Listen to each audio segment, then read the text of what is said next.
nós vamos para Brasília para conversar com a repórter Marília Sena, que vai trazer as últimas notícias da capital federal e que hoje vai falar com a gente sobre a desoneração da folha de pagamentos. A expectativa é resolver um impasse depois da edição da medida provisória do governo, que derrubou a decisão do Congresso sobre o tema. Vamos falar com a Marília. Boa noite, Marília.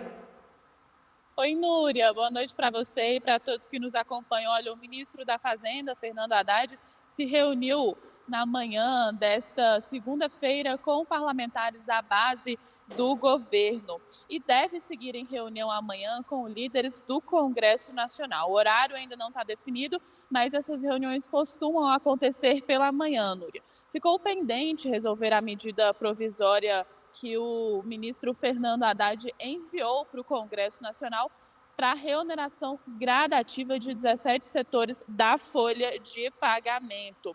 O Congresso entendeu essa medida do ministro Fernando Haddad no final do ano passado como um afronto, porque foi uma matéria que os parlamentares aprovaram para desonerar a folha de pagamento e depois derrubaram um veto do presidente Luiz Inácio Lula da Silva. Então, desde dezembro do ano passado, os parlamentares estão articulando com o governo aí através do ministro Fernando Haddad.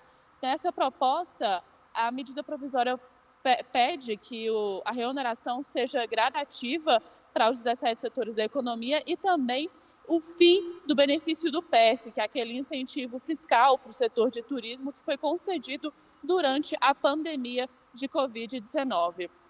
Caso a reoneração volte, Núria, alguns setores podem sofrer com desemprego, principalmente o setor da infraestrutura. A Associação Brasileira de Operadores Logísticos, por exemplo, já tinha estimado a demissão de 16 mil funcionários e o fechamento de 18 mil vagas só este ano. O senador Randolfo Rodrigues, que é líder do governo no Congresso Nacional, conversou com a imprensa no final dessa reunião e disse o seguinte, que o governo está aberto para articular, mas que não abre mão de rever o PES.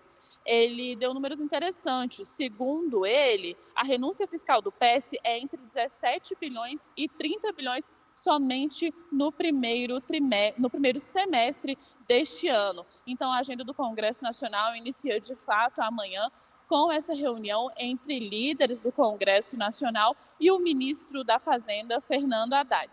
Núria. Perfeito, Marília. A gente vai seguir acompanhando e a gente tem também um impasse, entre o governo brasileiro, depois da fala do presidente Lula, e o governo de Israel. Como que está a repercussão disso em Brasília?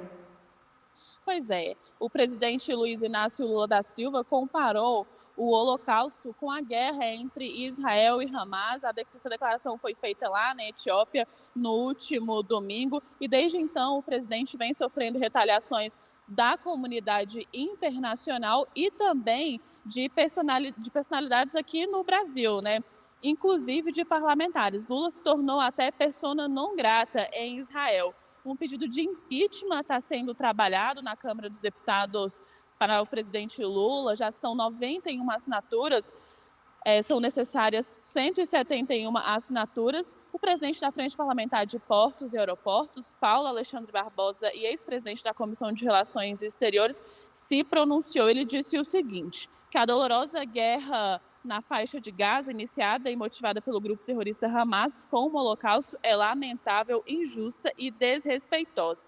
Ele disse que entende que o tema tem tratamento prioritário ao longo desta semana e as devidas autoridades serão questionadas no Brasil. Assim como esperamos ver a nossa representação diplomática em Tel Aviv cumprir com os chamados já anunciados pelas autoridades israelenses.